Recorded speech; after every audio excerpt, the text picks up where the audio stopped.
Good evening. Happy New Year. Thank you for coming out tonight.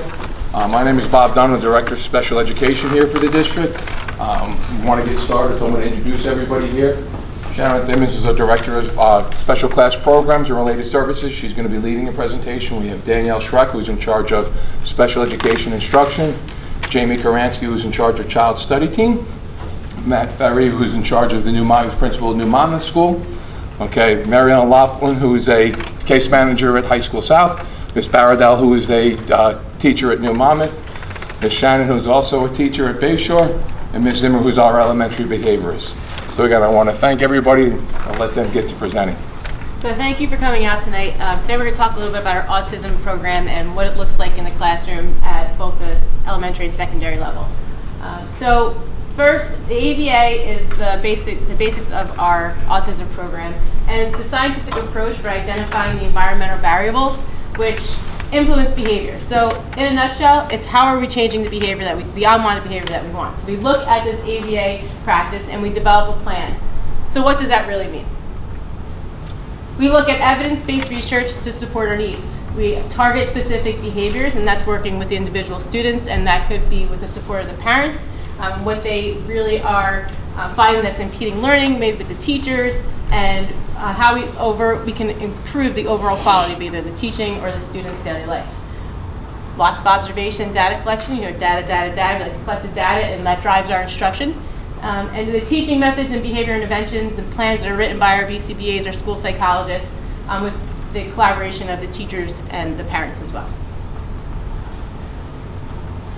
Over the last 3 years, we're going on our third now, we have partnered with the Monmouth University program, and it's the Autism Program Improvement Project. It was called APERS. It's now APIP. It's grant funded through Monmouth University. The BCBAs, both BCBAs are our coaches. They go in and they pick an evidence-based practice, and we'll talk about our evidence-based practices soon. And the teacher identifies an area that they would like to work on. And they develop a plan, they go in, they video model, and then there's feedback sessions. So it's a continuation of professional development. So can I click on that, sorry. Monmouth University is led by Dr. Lauderdale, and if you want to just hit this, a little brief summary of the actual project. Focusing on autism in terms of research and in terms of teacher training is extremely important because we have so many students who are being diagnosed with autism. And so not only do you have to help children with early intervention, but then you have to help them throughout their lifespan into adulthood. And you're not only helping the student, but the families and the teachers and the other professionals who are working with them. And so training in this area is essential in order for student success. The majority of these children are served in our public schools, and our teachers need to know how to serve them. Their needs are all very unique, and the training needed for teachers is very specialized. The Autism Program Improvement Project is funded by Autism MVP, and it was first started in order to implement evidence-based practices in the classroom to specifically help students with autism. The project is a partnership almost between Monmouth University and several local districts. We're looking at teachers who are serving children with autism, and we're looking at systems within the schools to see how we can improve and enhance them through our training and developing resources and what types of support we can provide as Monmouth University to these schools.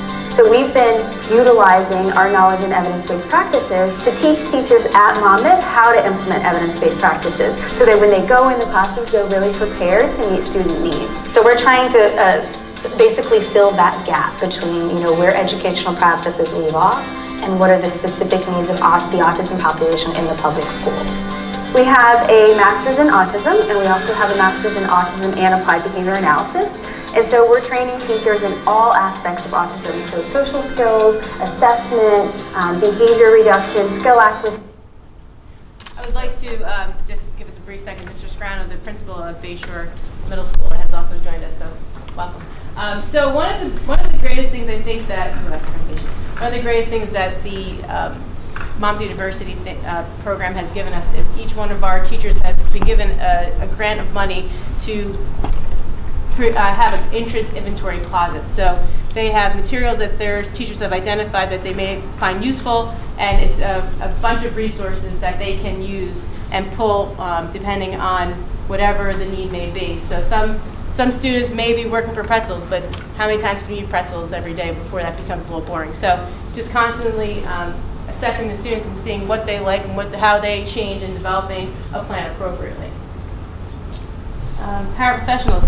Ms. Shannon's going to talk briefly about the paraprofessionals and how they are implemented in her classroom through the district. Hi, everyone.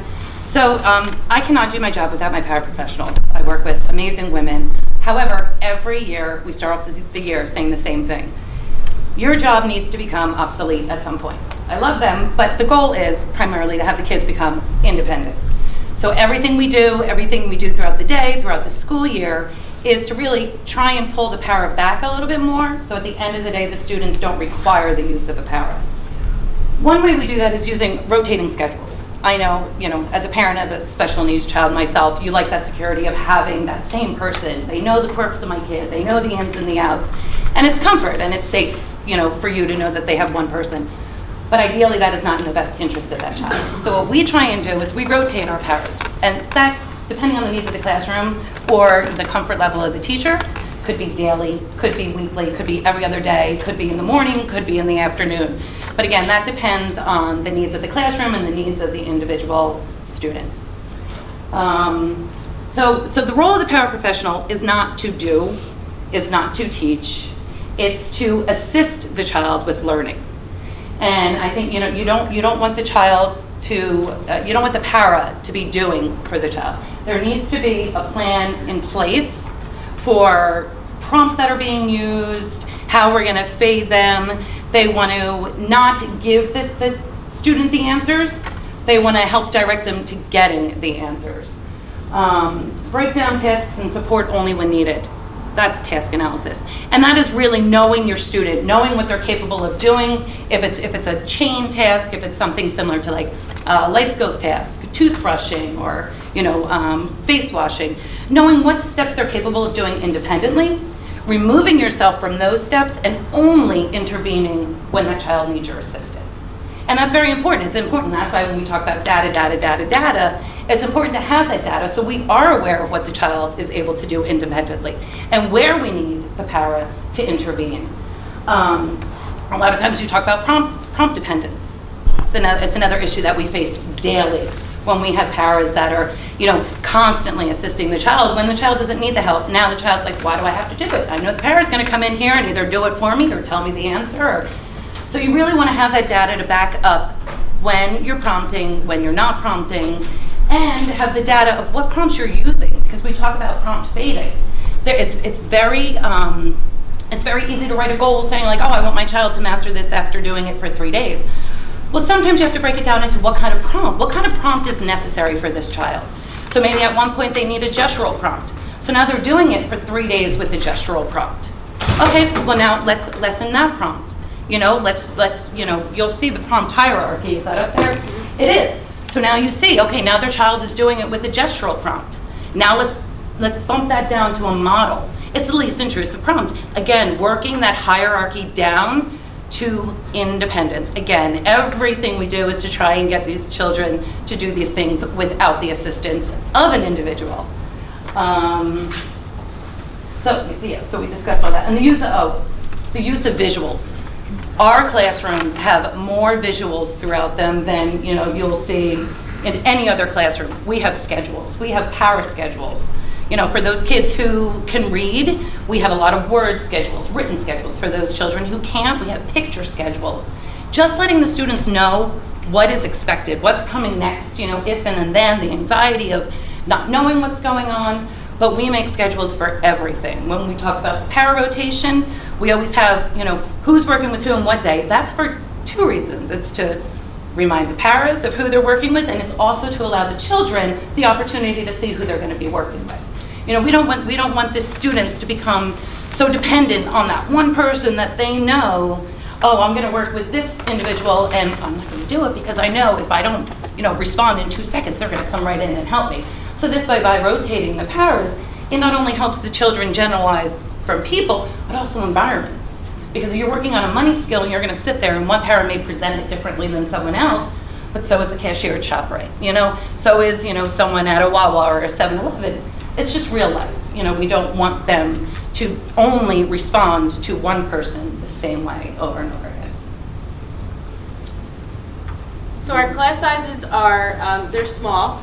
Discrete trial instruction is for most of them. We have a 2-to-1 ratio in our autism classes, depending on the needs of the students and the severity of the behaviors. The teacher could be included in that ratio or not to provide those supports. The daily routines, we have program books throughout the district, which the BCBAs make it their PDP or their SGO to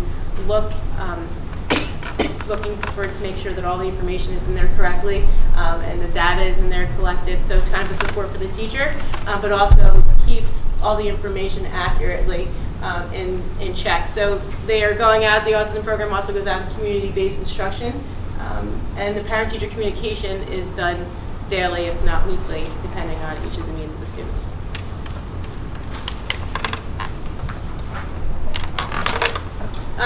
The evidence-based practices goes back to the Autism Program Improvement Project. Some of the things that we have done, there are 27 of them. I don't want to go through all of them, but most of the, we started touching on some of these. The picture exchange communication, sometimes referred to as PECS. The visual supports, video modeling, time delay, scripting, prompting, task analysis, discrete trial, and reinforcement are some that we have been working on mostly throughout the district. Okay, so I'm Amanda Zimmer. I'm the elementary level district BCBA. I'm just going to talk a little bit more about reinforcement with everybody. So when we talk about reinforcement, we are talking about what comes after the behavior, and if that thing that's provided makes the behavior stronger, whether it's positive or negative, makes the behavior stronger, then we say that that serves to reinforce the behavior, whether we're talking again about a positive or negative behavior. So when we talk about positive reinforcement, it's something that increases the behavior over time. One thing that's really important is that our reinforcement is individualized, and that's something, again, that through work with the Autism Improvement Project, we do have a variety of reinforcers. We continue to explore reinforcers. We've worked on doing more formalized reinforcer or preference assessments. So I know a lot of times at the beginning of the year, you might get a packet that comes home to you and asks you to share information about what your child likes and dislikes. And in addition to that, in the classroom, we take, whether it's different activity or item reinforcers or food reinforcers, and might systematically try to offer them to the student and see what their top preferences are. We try to do that a couple times a year, and we also would do that if we see that what we have in our toolbox, is not working. One of the things that's really important is what you think might work for somebody doesn't necessarily work for everybody. I have a student who loved previously to work from math worksheets, and I would never in my lifetime picked to work for a math worksheet, but that's something that he really enjoyed. So if it does not impact the behavior and if it does not change the behavior, then it doesn't function as a reinforcer. So this is just a really interesting, cute little video clip that you may have seen that kind of drives that point home. Oh, Raymond, come in, honey. Your brother's working and your father's out buying one of those bowls for your toilet, so I got the whole house to myself. Is that my large fork? Yeah, it is. That's why I came by. I wanted to return this. Oh, well, I didn't want to say anything, but that happens to be a very good fork. I know. That's why it took so long. I love it. Listen, Ma, I wanted to talk to you about Deborah's birthday. Oh, my God, talk about birthdays. Your birthday gift to me finally came this morning. And did you know you sent me a box of pears? Yeah. From a place called Fruit of the Month? That's right. How are they? Oh, they're very nice pears. But there's so many of them. There are over a dozen pears.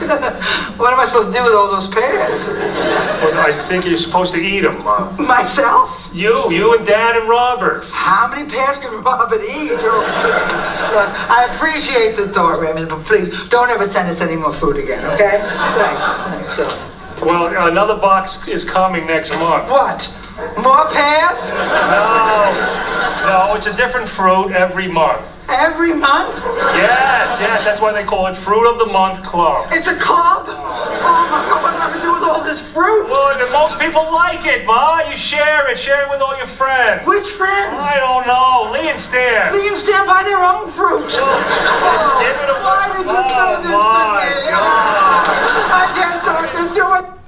So, as you can see, Marie definitely did not want fruit, right? It's not a reinforcing item. If you gave her, a delivery of fruit of the month every time, I don't know, she cleaned the house, she probably might stop cleaning the house because Fruit of the Month Club is not reinforcing, her behavior. So if you think in, your history, you probably have received something that you might not have really wanted, and you did the polite thing and take it, but it's not going to have you continue doing that.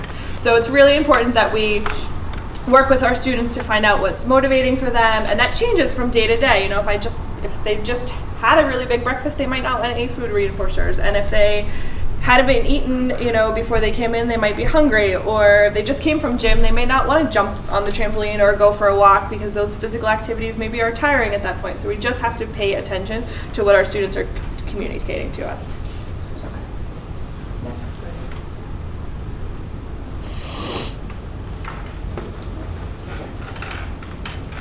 Okay. So when we talk about behavioral supports, myself and the other BCBA, we kind of serve two roles in the district. We're looking to support both behavioral learning, right? So how the students are improving with their teaching programs and their academics and social skills throughout the day, as well as supporting maybe challenging behaviors that we want to try and decrease. So behavior is everything that we say and that we do, and we believe that behavior is communication, and that even learning is a behavior.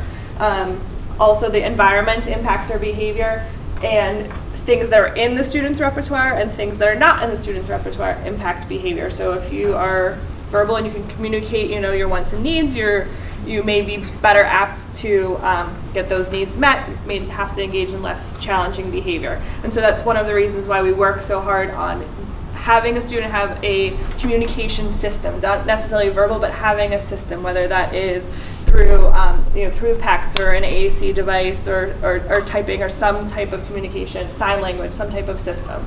And all behavior serves some type of function, even if that function is unclear to us. And there are days, I've done lots of studying, and there are days when I still have to look and say, I need more time, I need to figure it out. We are complex people, just like your children are complex people, and so there are a lot of things that can be communicated through one behavior, maybe multiply maintained behavior. So these are the 4 functions of behavior that we typically are looking at, but again, they don't all necessarily occur at the same time, and a lot of times there's overlapping reasons that challenging behavior or positive behavior may occur. So we look at attention, escape, tangible, and automatic, or you might have heard sensory. This means the same thing. So I just have a couple examples, and these are kind of just fun ways to help identify behavior. So this first one, you'll see what this little boy In the summer, looked like. I like to lie in the sun and watch the birds. And I like to watch the frogs in the pond. Then I curl up in my hollow tree and dream about spring. The end.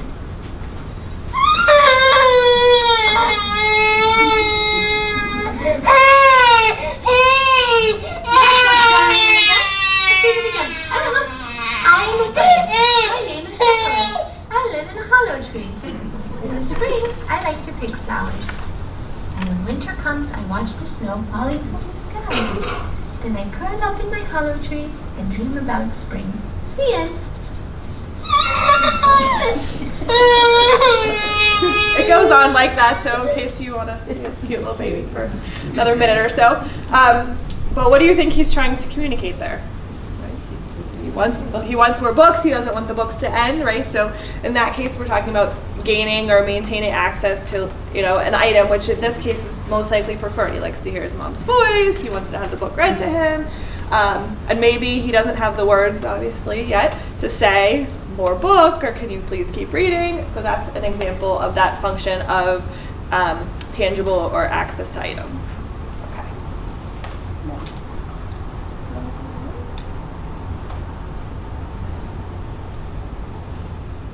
The next one This has definitely happened in my house.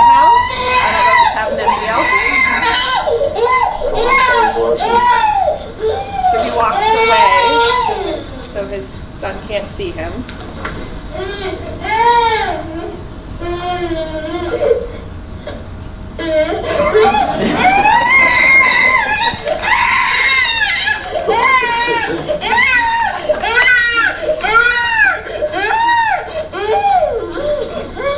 Now he's heading into the kitchen.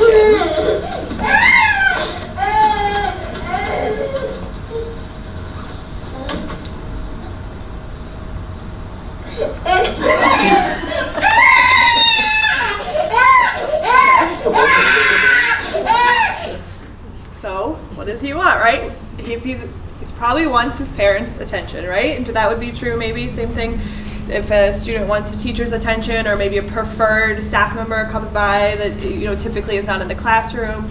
Are they able to make that request to get their attention, appropriately using their device, saying hi, gesturing, versus engaging in some type of challenging behavior? And so what we are there to support, the teachers in the classroom, the teachers and paraprofessionals, and the whole program is working on increasing all those desired positive behaviors and minimizing those challenging behaviors. Here's another one. This is probably my favorite. You have to let it play almost the whole What's the problem?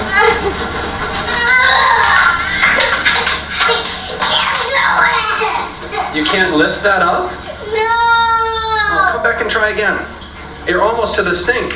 I can't do it. Oh, I can't do it. that looks like it's very heavy. I think you can do it though, Kirsten. I think you can lift it up to the sink and you can help clear the table. Let's work on our Oscar. I think you can do it. Your big hammy couldn't do it, but you could do it. Oh. Oh. You want to try again? Maybe you take your thumb out of your mouth and move your lubby and you can do it all. Okay, let's go. Put it in the sink.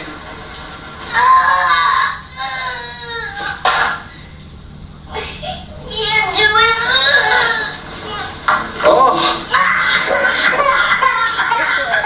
You did it! It was so heavy.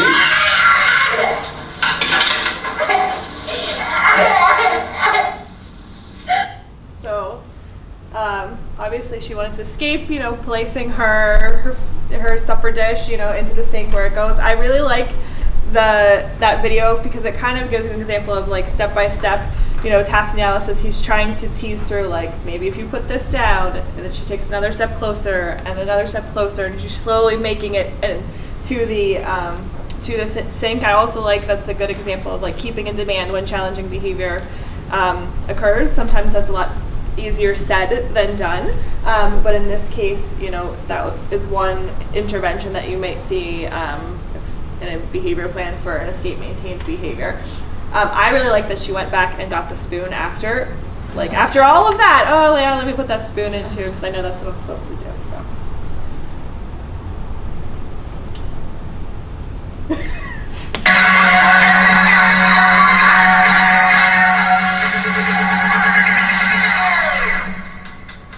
Oppan Gangnam Style. Gangnam Style. Oppan Gangnam Style. Gangnam Style. Oppan Gangnam Style.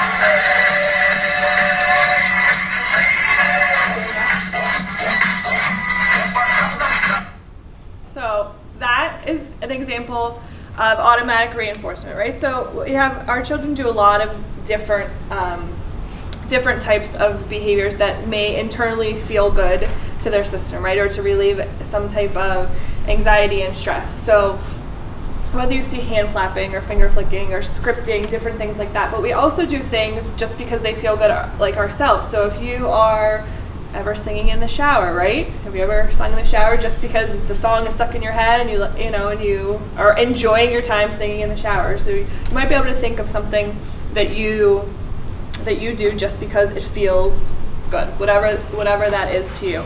So that's an example of automatic reinforcement. This is a positive example, something that is added or that feels good, and we'll talk about the opposite.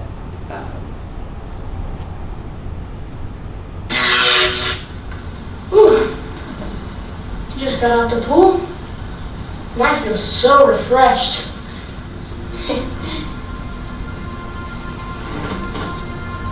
What the? Water stuck in my ear.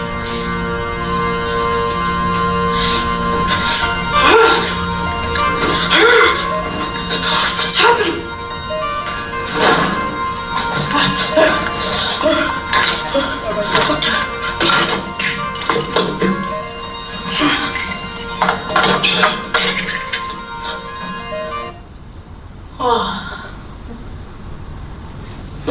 That worked. So this is an example. So you might have something that you need to relieve, right? So pain, right? It's still internal within your body, whether that's water stuck in your ear or an anxiety or a feeling that you can't necessarily describe to someone. I know when I go to a meeting, I wind up clicking a pen a lot. If I'm nervous about something, or if you're sitting in the car and you find yourself stuck in traffic and you're tensing.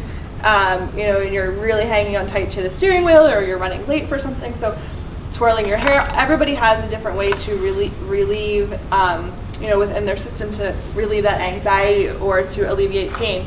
Also, with our students, that communication that we talked about between home and school is so important too, because if somebody maybe doesn't have a great night's sleep, or we have an ear infection brewing, or somebody's either getting a tooth or has a tooth problem, all of that can play into a student's behavior as well. And so that's why we really try to make sure we've looked at all of the pieces and have that great home to school communication as well. Okay. So just some tips at home, things that we try to do during the school day, which may be helpful at home. And I know everybody probably has a lot of different ideas too. Being consistent. So if you have a consistent routine that during the school week you might follow, when your child gets off the bus, what are the steps? Does it look the same every day as much as possible? If you have a calendar or some type of visuals to help support sticking to that routine and that schedule, as Ms. Shannon spoke about in the classrooms, that there are a lot of visual schedules or there's a lot of written schedules. That might be something that's beneficial to carry over at home, for evening and weekend schedules as well. Using either rewards or other types of systems that you may have in place to reinforce all the desired behaviors, whether that is behaviorally, like keeping your hands down and using nice words or whatever that may be, to behaviors such as making your bed or chores that you've identified or completing your homework. So reinforcing the behaviors that you want and minimizing the attention to problem behavior, but as much as possible in general, or working through that problem behavior quickly but not giving a lot of reaction or attention to it. One thing I know, at home, at my house, we have kind of like a safe space where I have like a beanbag chair and a punching bag and place that we can kind of just decompress if needed. A weighted blanket, a body sock, those are things that we use at our house, but the classrooms typically all have a variety of setups, but they all have resources like that to help support students, and that's something that might be great to have a safe space at home, whether that's a classroom, whether that's the bedroom or some area in the house that you've identified and had, resources there to support them. Make time for fun as well. We get kind of wrapped up in therapies and schedules and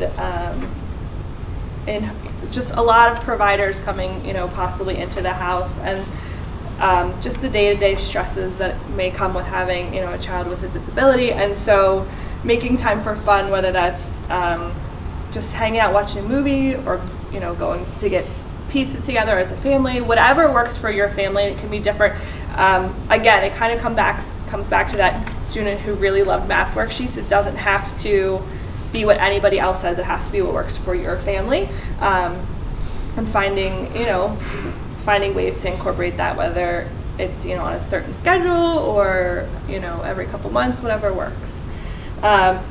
Also, as a parent or making time for yourself, and I know that that's, again, a lot easier said than done sometimes, but linking up with other parents, maybe, as a group and either, trading for, babysitting services, or if you have family supports, in the area that you can tap into. So support groups, lots of different things like that, or even family activities that are more, sensory friendly and for students with disabilities. So before we wrap up, we do have a list of resources, and we should be able to put this, link this to our website so you can have access to all these different links as a support. Before we leave, we do need a volunteer. It's nothing crazy. You have to walk outside with me for a second while the activity is discussed. But is anybody willing to take that challenge? There is a prize. All right, thank you. It's a really big one. She will be. I'm reinforcing. Say reinforcing behavior. Let's hope she likes the prize. What is it? I know. Huh? I said, what is it? Okay. So the prize is not super exciting. Don't tell her. It's this bottle of water right here. Can you see that? Or I can move it. Hold on one second. I gotta shimmy this over. So what we are going to do is, it's basically like hot and cold, right? The hot and cold game. We want her to come in and we are going to clap. Okay, so we're going to clap little when she's all the way over here. Okay, and then we're going to start clapping more vigorously, faster as she gets over towards the water bottle. Okay, and the goal is for her to pick up the water bottle and take a drink. Okay, so it might take a couple minutes. So if she, starts walking towards the back, you're going to like clap and almost no clap, right?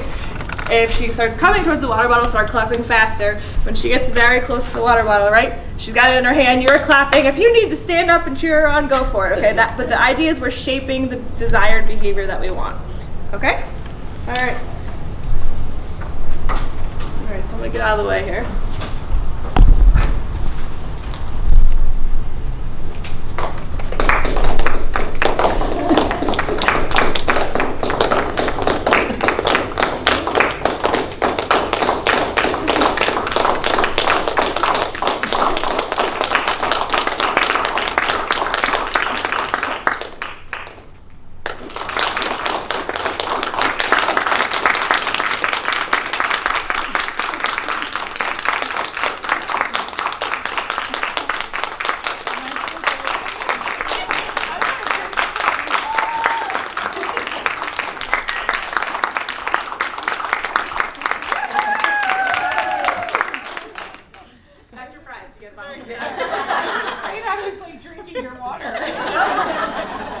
Thank you very much. Thank you for participating.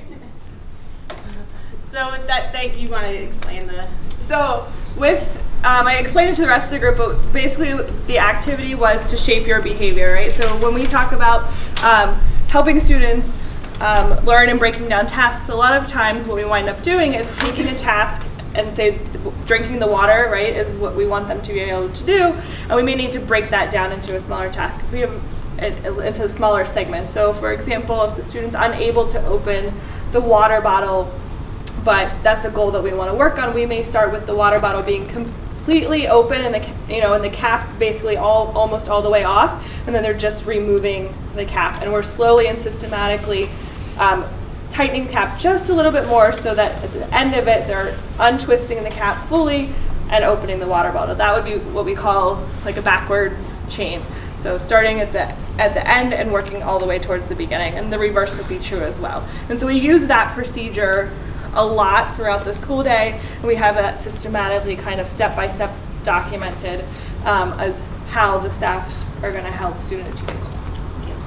So at this point, we're going to open up the floor to any questions that you may have. It's okay if you don't. That's good. That means that we touched a lot of areas. Go ahead. What kind of changes have you seen as a result of implementing the program? in terms of student outcomes or? Miss Barrell hasn't spoken, but she is a teacher at New Monmouth, and she could probably give a pretty good example of one student that, as we are implementing these programs in particular. Well, the APIP system that we're using now, having the people come in both from Monmouth University, but also the BCBAs have been very supportive, and I've been able to say, listen, I'm having an issue with this student, I'm working on this skill, and they're not getting it. I just having those extra eyes, and then also having the video replay for me to look at, and with everybody's eyes on it, has really helped. And they've come in with so many supports. They have trainings for us to watch that can, maybe they say, we need you, like the backward chain, we need you to work on this. With the student, they have very specific trainings that we're using in the classroom that I can watch, that the paras can watch. So we're all on the same page, and then we're meeting multiple times to discuss it.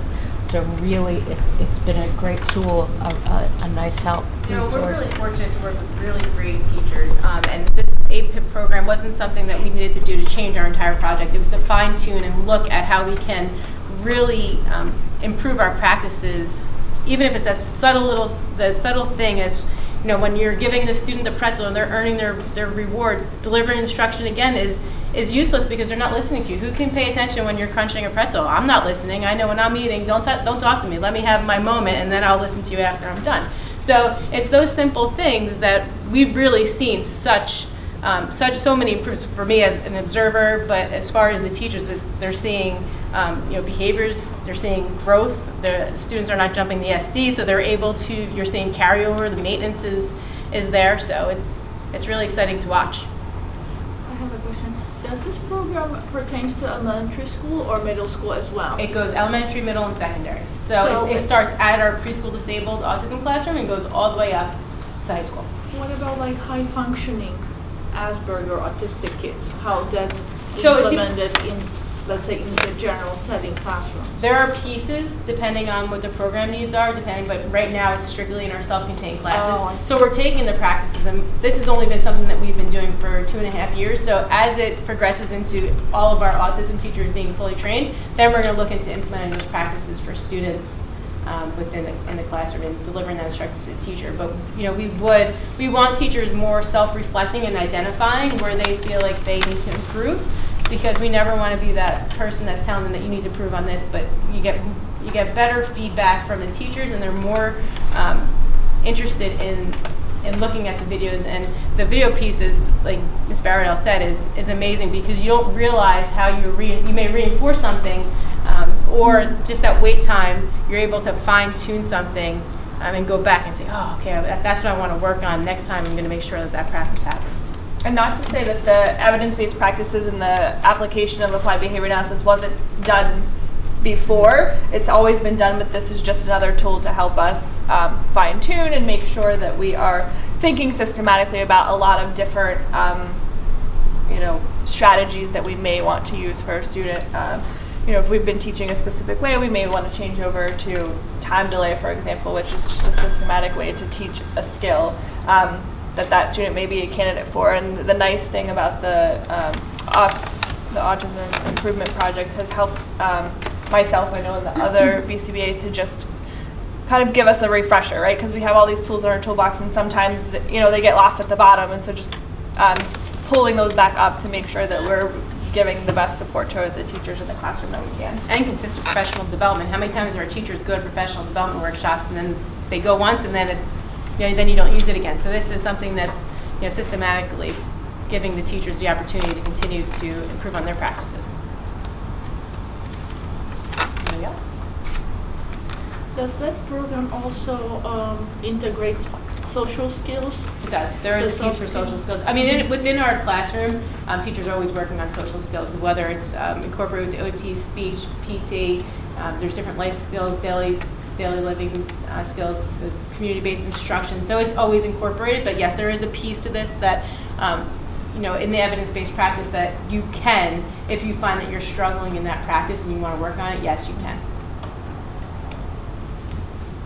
No, go ahead, keep going. So, how do you work with the families to kind of help the child at home, kind of carry the same learning to home activities and Communication. homework and, dealing with siblings? Miss Shannon, would you like We to? have daily communication with the parents, like, okay. any other Like environment. I mean, we send home recalls every single day. And also just as educators, we have emails coming in all day long and we're quick to respond. So that's how we. The other thing, it's kind of on an individual basis, but we do collaborate if we have, release and consent to do that. There are certain families that we collaborate with their, they have an in-home ABA provider, so we do that type of collaboration if that's, something that the family has requested as well. In IEP meetings too. Yep. We come up with something, a strategy that might be worth trying, and the parent will say they'll try it at home, and the teacher will say, and then everybody kind of shares their results of that. But as far as the program, it's nothing that you kind of do at home in here. That's just kind of what we do daily. Sure. Yep. Well, we want to thank you all for coming out today. We appreciate your time, and look on the website. We'll post the actual presentation so that you can have the links that made available to you. The video will be on the website. We'll also post the PowerPoint as well, so that way you'll have access to it as a group. One of the things, just to kind of reiterate, as far as parent support, we do have parents that will come in. We do invite them in, and they can see different things that we're doing in the classroom. In some cases, we do it sometimes with our students that are using different communication devices.